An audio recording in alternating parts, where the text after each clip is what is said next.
Introductory note. Alfred Tennyson, an English poet, born at Somersby, Lincolnshire, August 6, 1809, died at Aldworth House, near Haslemere, Surrey, October 6, 1892. The family seems originally to have been Danish. The father of Alfred was the Reverend George Clayton Tennyson, LLD, the rector of Somersby, a man of high accomplishments and strong character. The poet's home influences were remarkably well fitted for directing his mind toward literature, for though Somersby was a secluded hamlet that but rarely heard the murmur of the world, not even the news of the Battle of Waterloo penetrating its isolation till long after the occurrence, yet the classic English authors were a household word in the family, and the father gave to his children's training the most watchful and helpful care. At 7, Alfred was sent to the grammar school at Louth, where he was harshly treated. At 8 he wrote his first verses, modeled on Thomson's Seasons. His elder brother Charles pronounced them excellent. Later his grandfather gave him a coin for writing an elegy on his grandmother, saying, as he scanned the verses, "Here is half a guinea for you, the first you have ever earned by poetry, and take my word for it, the last." This did not discourage him, however, and he used most of his leisure time writing verse, producing, between the age of 12 and 13, an epic, on the Walter Scott model, of some 6,000 lines, now lost, and at 14 a blank verse drama. In March, 1827, poems by two brothers appeared, confessedly written by Charles and Alfred, though it is now known that the eldest brother Frederick also had a hand in the composition. On February 28, 1828, Alfred and Charles matriculated at Trinity College, Cambridge, where Frederick had been for nearly a year. On June 6, 1829, it was announced that Alfred had won the prize medal for his poem in blank verse, Timbuktu. Next year appeared his first serious volume, Poems, chiefly lyrical.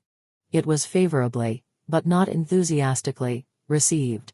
The same year he, with Arthur Hallam and other Cambridge men, went to the Pyrenees to carry aid to the Spanish insurgent Torrijos. One of the party was caught and executed, but the others escaped into France. In February, 1831, Alfred left Cambridge on account of the illness of his father, who died in the following March.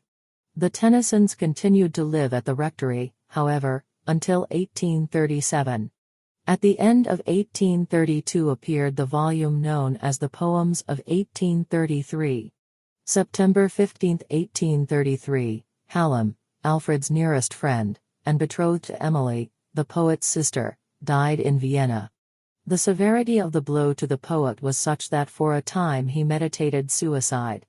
The Two Voices, or as it was originally called, Thoughts of a Suicide, is a record of his mood during a part of this time. A 10 years' silence was broken in 1842 by the publication of 2 volumes. With these came the assurance of his fame, for the literary world echoed with praise of them. He was now living in London. He had always been in moderate circumstances, and during the interval between 1832 and 1842, resolutely refusing to employ himself at either profession or trade, he became deplorably poor, so poor, in fact, that Emily Selwood, to whom he had been betrothed years before, was forbidden to write to him. In 1842 he was induced by a visionary enthusiast to invest the money from the sale of his bit of estate in Lincolnshire, a legacy just received, and the proceeds from the sale of his latest volumes, into a scheme for aesthetic wood carving by machinery. He lost every penny. Under the disheartenment his health gave way, and he showed such signs of mental aberration that for many months during 1843 and 1844 his friends kept him in a water cure establishment at Cheltenham. In 1845, while slowly recovering, Sir Robert Peel was induced by Richard Monckton Milnes to read Ulysses, and the result was a government pension of £1,000 per year. From this time on the poet's path was one of steadily growing fame, wealth, and honors. In 1847 appeared The Princess. In June, 1850, appeared In Memoriam, an elegy on Hallam, and in the same month he was married to Miss Selwood. In November he was appointed Poet Laureate, through Prince Albert's admiration for In Memoriam. After a trip to the continent he lived for a time at Twickenham, then he bought an estate at Fringford, Isle of Wight, making that his home until about 1870, when he built the Aldworth House, in which he died, dividing his residence between Surrey and his island home. In 1869 he and two others founded the Metaphysical Society. He was offered a baronetcy by Gladstone in 1873, and again by Disraeli in 1874, which he declined. In 1883, however, he accepted the peerage offered him by the Queen, on the recommendation of Gladstone, and became Baron Tennyson Dencourt. He took his seat the next year, and voted, after some grumbling, in favor of the Franchise Extension Bill. His death was painless, after a brief illness. He was buried in the Poets' Corner, Westminster Abbey, near Chaucer.